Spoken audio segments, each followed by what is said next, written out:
I'll start a meeting in Arlington. And I did. It was very successful. People came from all over Texas, but mostly from Fort Worth and Dallas. And so I could bring in speakers, and I'd speak sometimes myself, and I decided I'm going to start teaching classes because if I teach advanced classes, I want to learn about land trust. And I said, we're going to have an elite class meeting on land trust. I have a month to learn everything in the world there is to know because they're going to ask me questions. So that made me an expert on subject to short sale, land trust, private money, probate, everything. Every month I had some new thing and I got pretty good at those. So one day, one of those members came up to me and said, Dennis, I want you to mentor me. I'll pay you. I'm about to retire and I want to do real estate. I want to do what you do. So I said, Mike, I don't really have time with my real estate business and these meetings, taking on an individual person, and I just really don't see me doing that. So he said, let's go out and eat. We'll talk about it. So I told my wife right before I left, I've got to go tell Mike I'm not going to do this. So we went out and ate. After we finished, he bought my lunch. He had on a coat like this. He reached into his pocket, pulled out a checkbook and handed it to me and said, here, fill this in. And I said, do you mean the amount? And he said, yeah. And I thought, okay, I'll put something here and this will solve this problem. So I put a number there that no one in their right mind would pay. And I handed it to him. He signed the check, tore it out and handed it to me and never even looked at the number. But I am the world's biggest super fan. You're like a super fan. Welcome to the Business Superfans Podcast. We will discuss how establishing business superfans from customers, employees, and business partners can elevate your success exponentially. Learn why these advocates are a key factor to achieving excellence in the world of commerce. We discuss the invaluable insights of business owners who have successfully implemented the strategies in the book to build their own team of devoted superfans. Gain insightful knowledge from the experts who create applications that help you create passionate superfans. This is the Business Superfans Podcast with your host, Freddie D. Ready!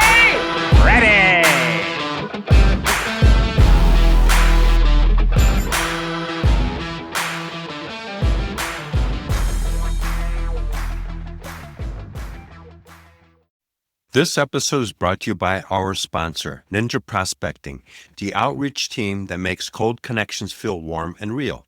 If you're tired of spammy DMs and the generic LinkedIn messages that go nowhere, Ninja Prospecting flips the script. They help coaches, consultants, and service-based business owners spark real conversations through strategic, human-first outreach. No bots, no fluff, just honest, data-backed messaging that sounds like you and actually gets replies.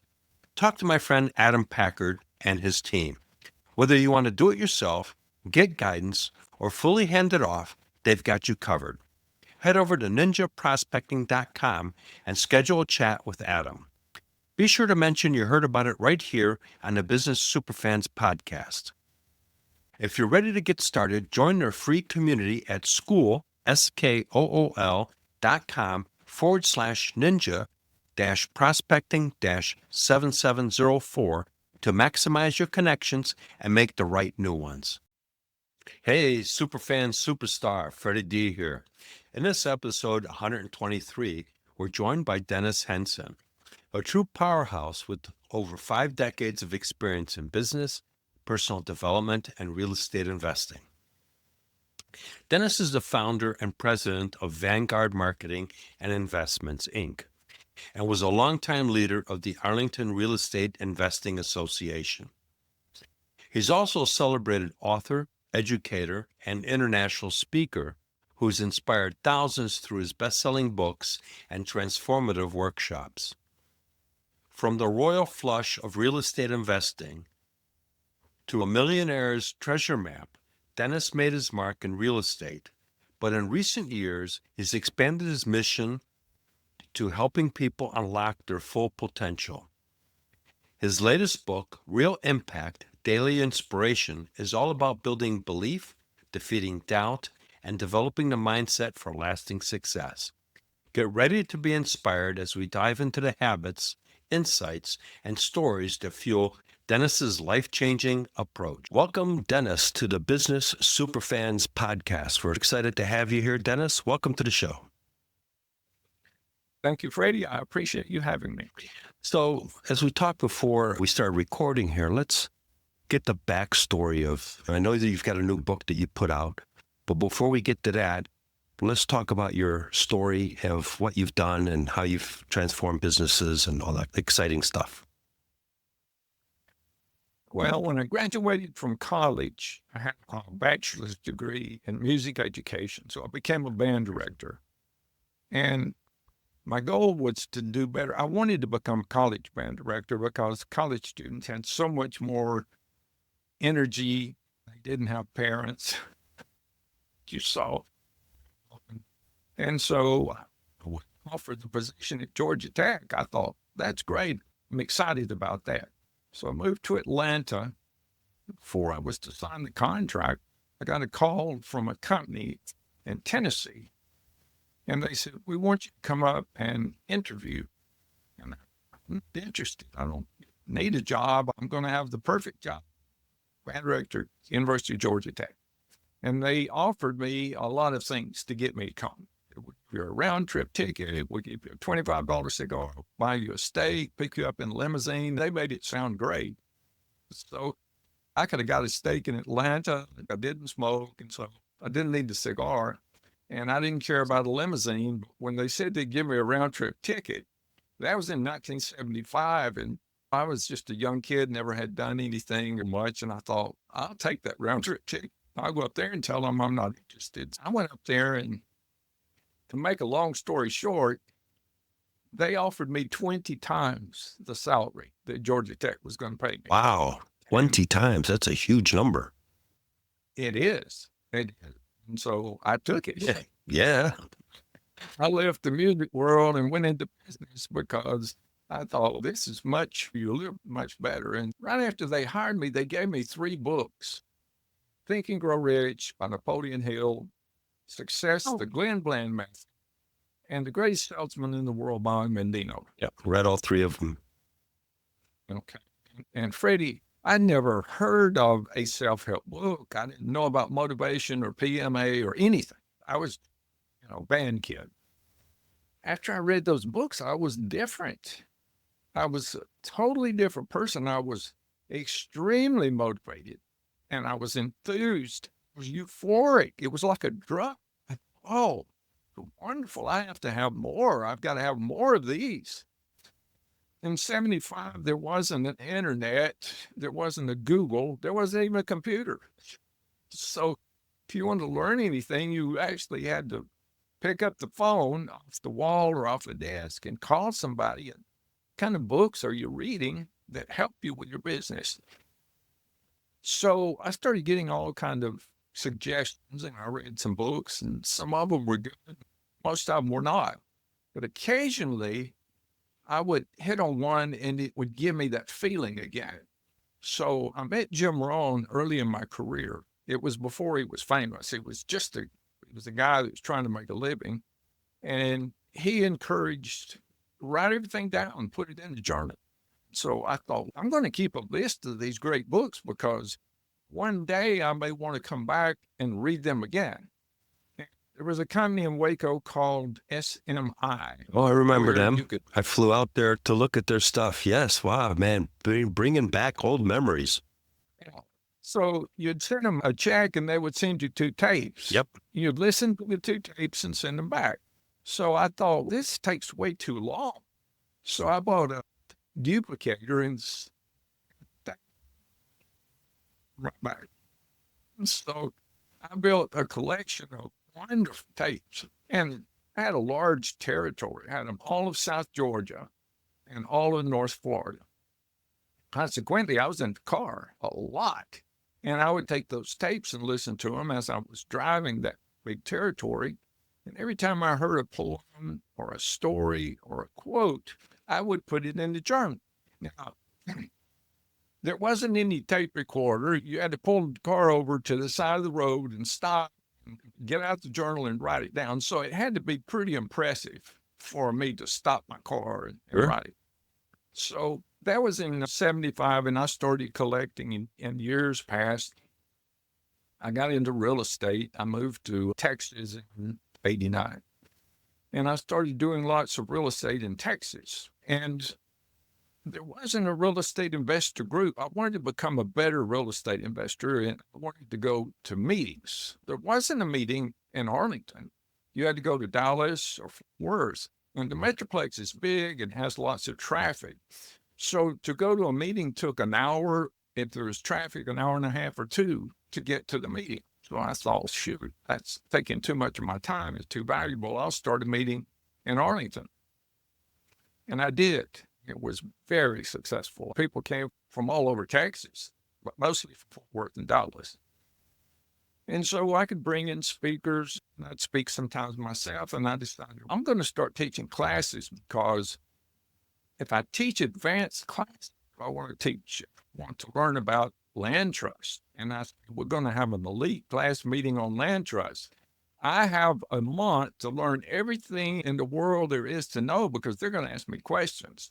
So that made me an expert on subject to, short sale, land trust, private money, probate, everything. Every month I had some new thing, and I got pretty good at those. So one day, one of those members came up to me and said, Dennis, I want you to mentor me. I'll pay you. I'm about to retire, and I want to do real estate. I want to do what you do. So I said, Mike, I don't really have time with my real estate business and these meetings, taking on an individual person, and I just really don't see me doing that. So he said, let's go out and eat. We'll talk about it. So I told my wife right before I left, I've got to go tell Mike I'm not going to do this. So we went out and ate. After we finished, he bought my lunch. He had on a coat like this. He reached into his pocket, pulled out a checkbook and handed it to me and said, here, fill this in.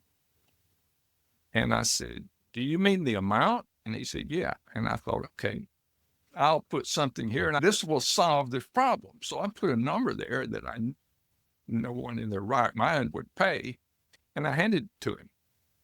He signed the check, tore it out, and handed it to me, and never even looked at the number. Wow. He did. Wow. That's when I started teaching. So I started teaching, and I thought, if people are going to pay me this kind of money, I better have a pretty good class. They better know what they're doing. Yeah. They're going to walk out champions. Yeah. So I did, and they started being successful, and they started telling other people. And the next thing you knew, I had this line of people waiting for me to teach them. Yeah. What you did there is you created super fans of those students. Exactly. And when you got super fans, that's what businesses don't realize, is that really when you have super fans that are out there promoting you, that's better than getting a referral, because a referral is a name with the phone number and you got to chase it. When a super fan bring in a warm, it's not really a referral, it's more of an introduction. It's ready to go, and they're not going to question the pricing because John or Mary or Steve said, you need to talk to Dennis and gets mentored by Dennis. When I was selling software, my customers would reach out to other tool and die shops and says, you need to talk to Freddie D, and he'll hook you up with the technology. And those sales just happen like that. Yes. At the meetings, we'd have anywhere from 70 to 150 people there. And I would say, are there any of my students here? And they'd raise their hands. I say, stand up. And they would stand up. And I'd say, now, if you want to know about my training, don't ask me. I'm prejudiced. Ask any of them. Just pick one right now. And after this meeting, ask them if the training is any good. And because of that, I just got burned out. I was teaching 4 to 6 times a day, 5 days a week. So my students did so well that I became famous for that. And everyone invited me to speak. I was speaking at real estate groups throughout the nation and at expos and in other countries, and podcasts were just getting started. So I was invited to a real estate podcast when the host said, Dennis, why are your students so successful? There's all these gurus out here, but your students really do well. And I said, I just have them change their habits. If they can form success habits, they will become successful. Then he said, Dennis, what is the number one success habit? Can you share that with our listening audience? And I thought for a second and said, yes. I have them form the habit of reading something positive every day that leads them toward their goal. So after the podcast was over, Freddie, I said, that was a great answer. Wouldn't it be wonderful if there were some kind of a tool to help people form that habit? It wouldn't have to be for real estate. It could be for whatever goal they wanted to reach. Yeah, because it's applicable to anything. And one thing that I want to circle back to real quick is when you had everybody stand up, your students, Yes. That's social proof. I used to do the similar thing when I was selling technology. I had a day timer back then because we didn't have smartphones. So I had a day timer. I had all my customers in there and their names. I had several pages. I would turn around, and I had a cell phone at the time, but it was a brick. I would turn around and hand you the day timer and said, Dennis, these are all of my customers. Here's my cell phone. And it was one of those big Motorola bricks. And it says, you can call any one of them. And I just shut up. And nobody ever took me up on it because it was such a ballsy move. But I would close the deal. The deal would be done. Because they felt that if I was that arrogant to say, call anybody, they're all referenceable, it was done. It was a power move. So after that podcast, and I was thinking that wouldn't it be wonderful if there was a tool to help people form that? It hit me like a bolt of lightning or something like, man, Dennis, you've been collecting books, stories, quotes, and poems for 50 years. You have them all in your computer. All you got to do is put them in a book, and people can form a habit regardless of their time. If they have 5 minutes, they read a poem. If they have 30 minutes, they read a short story. If they have 3 hours, they can read one of the books that's listed in the back. Or if they get home and they're just exhausted and they forgot their reading habit right before they go to sleep, they can turn to the back book, read a quote, 3 seconds, 5 seconds, sleep thinking about something really positive. And I thought, shoot, I can have this put together in a couple of months because it's all on my computer. I just put it together and send it off. So I started working on it. That was in 2018. And in 2024, it got published. What's it called? And Freddie, I worked on it every day. I literally worked on it every single day for 6 years. So it's my baby, and I feel like it's going to help a lot of people if they will let it. And What's it's the a name of the matter book, Dennis? Real Impact, Daily Inspiration. So it'll have a real impact on anyone's life, and it will give them daily inspiration to move them toward their goal. On the front of the book is a picture of Aladdin's lamp. Can you just lamp? Yep. Okay. The lamp represents the story of Aladdin who found a lamp and he realized, hey, this has magic power. You rub it and a genie appears. And then the genie says, I'm going to give you 3 wishes, but you have to tell me what you want. So if Aladdin had never said, I want this or this, he would have never received anything. And that's how it is in life. You first have to decide, what do I really want? And I think desires are really gifts from God. They're natural. There's no ant school, but look what ants accomplish. There's no bee college, but look what bees are able to do. Well, how do they know? There's no one to tell them. It's nature. And nature tells people what they're supposed to be doing. But since we have free will and can think about other things, we let our butts get in the way. Well, we get sidetracked. And we lose the focus. We're busy in the day-to-day grind, and we lose our aspirations because we get caught up into all the mess of life. And there's 3 types of people. There's the people that make things happen. There's people that watch things happen, and then there's people that wonder what the muck happened. What happened? Yeah, that's great. So the people, when they get this desire, they think, let's say a young girl in high school decides, boy, I would love to be a veterinarian.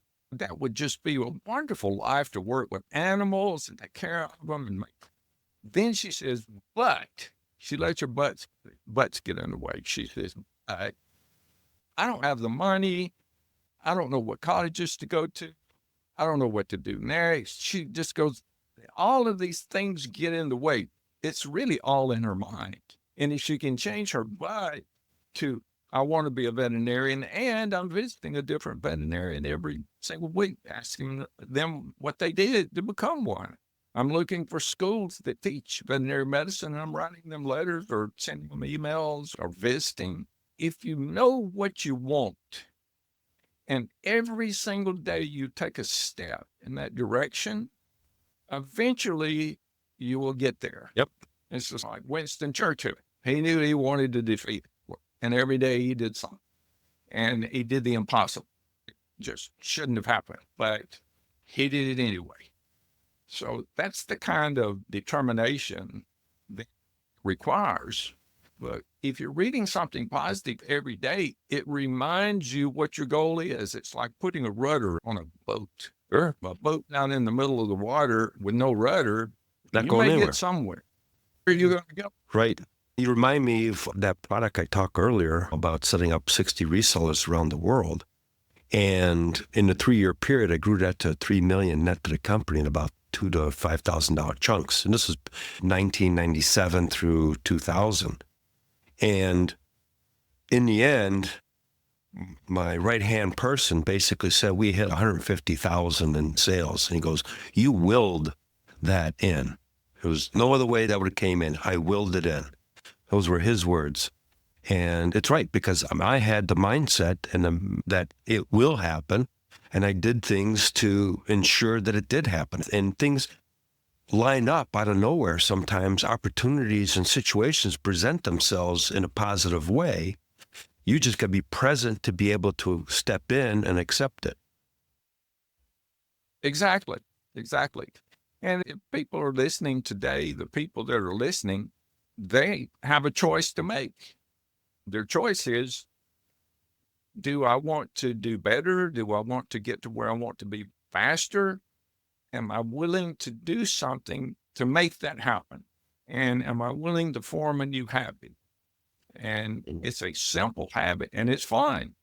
You read something positive every day that moves you toward your goal. The trick is you have to know what your goal is. You've made a big step once you realize this is what I really want. I wanted to become an engineer, become a doctor, I want to become an attorney. Abraham Lincoln, his stories in the book, he failed at everything he did. He was really, I guess you would say, unlucky or just not very good.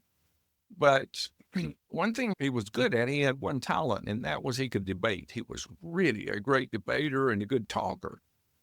So he came into possession of some old English law books, and he read those, and he loved them. He loved to read. And so he just fell in love with those books and devoured them. And because of that, he started going to court trials. He would go to the courthouse and sit in on the trials. And one day he was sitting there and he was looking around at the walls and smelling of the way it smells and hearing the people debate. And he thought, this feels like home. This is where I belong. And I'm going to become an attorney. Now, when he said that, he had less than a first grade education. He had no money. He was deeply in debt. And he could barely speak the English language. And here he is saying, I'm going to pass the bar, I'm going to become an attorney, and I'm going to do whatever it takes to get there. And from that day forward, every single day, he worked toward that. And he became a member of the bar. He became either the first or the second most prominent attorney in the state of Illinois. Most people didn't realize the majority of his life, he was an attorney. His business life, he was a successful attorney, extremely successful attorney. Look where he came from. No education, less than a first grade, no money. Yeah, and what you bring up there, Dennis, is something that for our SMB business owners, if they stop and take time to look at what can they improve in themselves as a leader and how can they empower their team as well, because it starts with the leadership and then it needs to transcend to the team. And once you do that and you get everybody else to look at improving themselves and you do it collectively, that's completely game changing, because now everybody's lives are elevated up. The business elevates up and it creates a synergy that carries through to all stakeholders.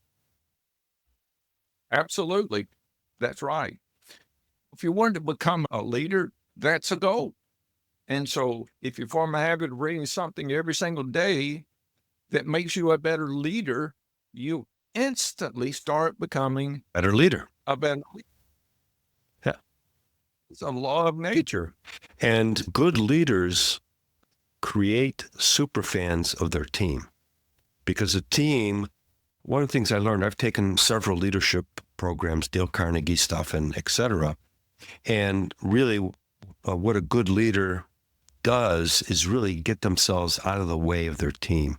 I look at it as a good leader as a facilitator. My job is to help you, Dennis, do your job as to the best ability that you can. And so I need to empower you. I need to give you motivation. I need to get recognition, et cetera. And I don't have to worry about me. The team will take care of my success. Absolutely. That sounds so familiar. Yeah. Let's see. Zig Ziglar Right. had a quote that said, if you can help enough people get what they want, Yeah, that's the quote. you get what you Yep, that's the quote. Yeah. Yep. So let's continue a little bit. How does a book work? Let's talk a little bit about that. So is it per chapter? It's not a book that's read through and through. If you pick the Bible up and read it from cover to cover, you probably didn't get much out of it. That's not how it was meant to be. And this book was written to be savored like fine wine. You read a little bit until you find something. In the 5th century, a group of monks got together and wanted to become closer to the scriptures. So they came up with a technique called lectio divina, where they would read a scripture silently. They would imagine themselves as part of that scripture or that story in the Bible. And then they would read it out loud. And then for the rest of the day, they would contemplate it. So I was on a podcast like this talking about my book, and that sounds like lectio divina. And I thought, I'll find out what that is. And I researched it. And that's exactly how this book is supposed to be read. There's a place in the front of the book that says the magic formula. And if you'll follow that formula, you can do amazing things, just amazing things, achieve tremendous goals that may seem impossible now. The book is laid out in such a way so you can match it to your time. There's long stories and short stories, then poems and quotes, and then books. So each one of those has a time slot. So if you have a really busy day and you have 5 minutes in between a meeting, read a poem and you've read for the day. But it may be a powerful poem, something that really inspires you, and maybe your next meeting will be better than you'd expected. At least you're going to have a positive mental attitude going into it. And then if you're exhausted at the end of the day, I mentioned this before, you can read a quote. And how long will that take? 2 or 3 seconds. And you've done your reading for the day. But the biggest thing that it does is it encourages you to make a goal. What do you want to do with your life? The man that gave me those 3 books was named Jack McConaughey, and he was the vice president of a big company, and he spent a lot of time with me, which I really appreciated. And he has a library named after him now, so he's a very wise man. Dennis, where do you want to be in 5 years? In 10 years? What do you ultimately want to do with your life? And then what legacy do you want to leave behind? I was just a kid. I never heard questions like that. I was stunned. I didn't have any answer. I didn't know, but I didn't forget the questions, because here it is 50 years later, and I still remember vividly that conversation, and it changed my life. Yeah, I've got a similar story. In middle school and high school, I took drafting classes, and I used to be an engineer. But in between that, I was still in high school, 12th grade, and I got laid off because in the drafting world back in the Detroit area, it was feast or famine. You got a project, everybody went to that one company, project's over, all right, thanks, we don't need you anymore. So I was pumping gas at a Shell gas station, and this guy pulls up in a Lincoln Continental. His name's Don, and we're still friends 50 years later. He had a cell phone in his car. This is 1975, so going back to that time. I was like, wow, that was so cool. I just saw him 2 weeks ago. And we just hit it off, and he asked the owner to have me drive his other car that got repaired at the gas station back to his place. So follow him. At his place, he had a wild bachelor pad and all that kind of stuff. But more importantly, he gave me a booklet, and I still have the booklet. And it had cybernetics, how to win friends and influence people, and everything else. That guy changed the trajectory of my life because I started having an open mind, because I did read those things. And they are transformative, and that's why I'm sharing the story, because I really want to emphasize what you're saying is it's transformative. It's one thing to read them, but another thing is to apply them. And that's really the secret, is taking your quotes and your stories and really taking time to digest what you just read and then put it into play if it is something that you can put into play. We're so in tune with each other that you mentioned two books that I hadn't mentioned that are in the first 10 books listed in the back. The books listed in the back are also in priority order, from the best to the worst. And the last one is almost as good as the first one. It was really difficult to make the decision. But if you read these books, each one of them, you're going to be a different person by the time you finish reading those books. Absolutely. It's the magic of thinking big. Very powerful book. And it started making you dreaming. And that through meeting with Don and reading some of the books. In 1976, I was 19 years old. I was driving a 74 Corvette. 19. I just changed my thinking. I get rid of that stinking thinking. Yeah, who is that? Jim Rohn? No, that's Zig Ziglar. Got to get rid of your stinking thinking. Thinking. Zig Ziglar, he had quite a draw, and he said some really interesting things. One of the first things I saw when I got into business was his priming the pump. Yep. That story's in the book. And when I started writing it, I live in the Metroplex, and his office is in the Metroplex. So I called to see, and it's still open, and his secretary is still there. And we became friends. So as I was writing the story, I would send it to her, and she'd say, oh, no, it's like she would make changes. So the story in the book is absolutely perfect because she was there. Right. She knew exactly what was going on. So I'm very proud of that story.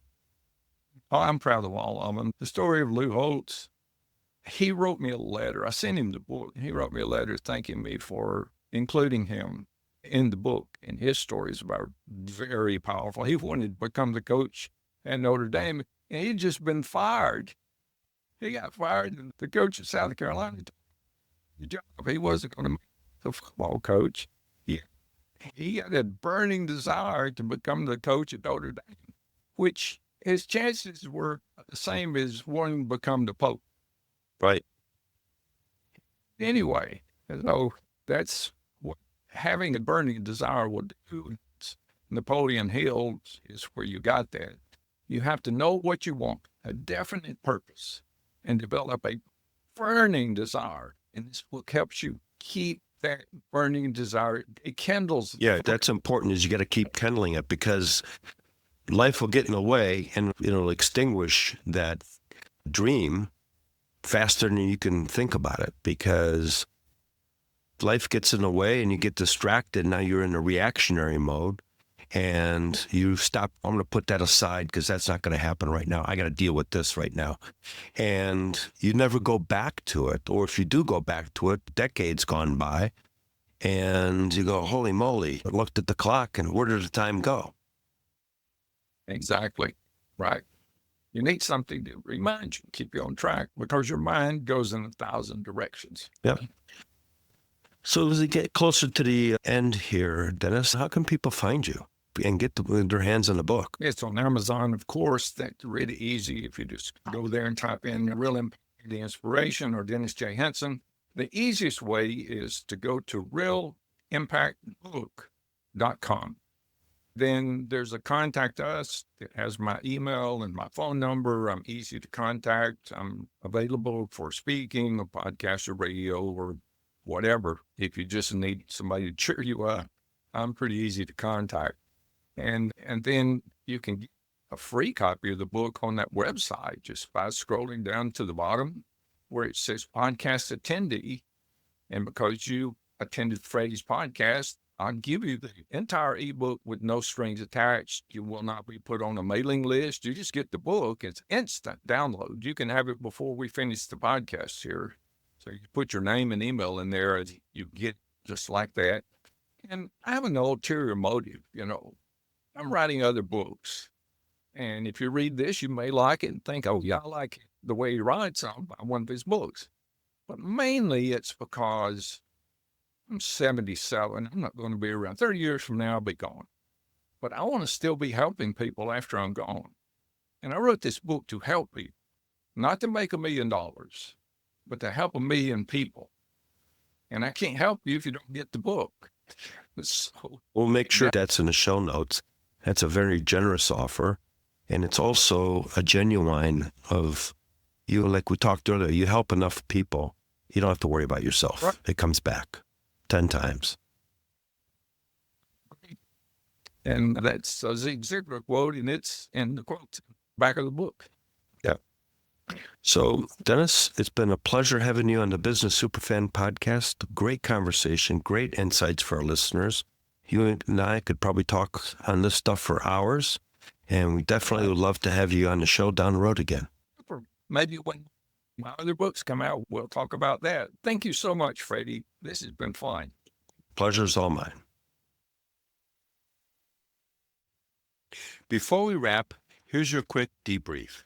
Each episode in this 9-part series zooms in on one powerful pillar of my Superfans framework. 9 proven steps designed to turn your business from a flicker of potential into unstoppable, scalable prosperity. The pillars are S, strategize, U, unite, P, propel, E, elevate, R, rally, F, finance, A, automate, N, nurture, S, sustain. Each week, we spotlight one pillar, extract a game-changing insight from today's guest, and close with your Superfan Success Spark, a bold, 24-hour action you can take immediately to move your business forward. Follow along through all 9 episodes, collect each spark, and you'll have a step-by-step playbook to create superfans who fuel rave reviews, rocking referrals, and rising revenue. Then we reset the cycle with 9 brand new sparks, fresh guests, and even more strategies to help you scale with clarity, purpose, and unstoppable momentum. Ready? Here's this episode's spark. Superfan Success Spark. You unite. Align employees, suppliers, and partners around shared goals and culture. So here's a top insight. You change people by helping them form success habits. Then they change each other. Dennis Henson. So here's your 24-hour action step. Pick one positive daily habit, like sharing a win, quote, or a goal, and start with your team tomorrow. Rituals create rhythm. Rhythm creates unity. We hope you took away some useful knowledge from today's episode of the Business Superfans Podcast. The path to success relies on taking action. So go over to businesssuperfans.com and get your hands on the book if you haven't already. Join the Accelerator community and take that first step in generating a team of passionate supporters for your business. Join us on the next episode as we continue guiding you on your journey to achieve flourishing success in business.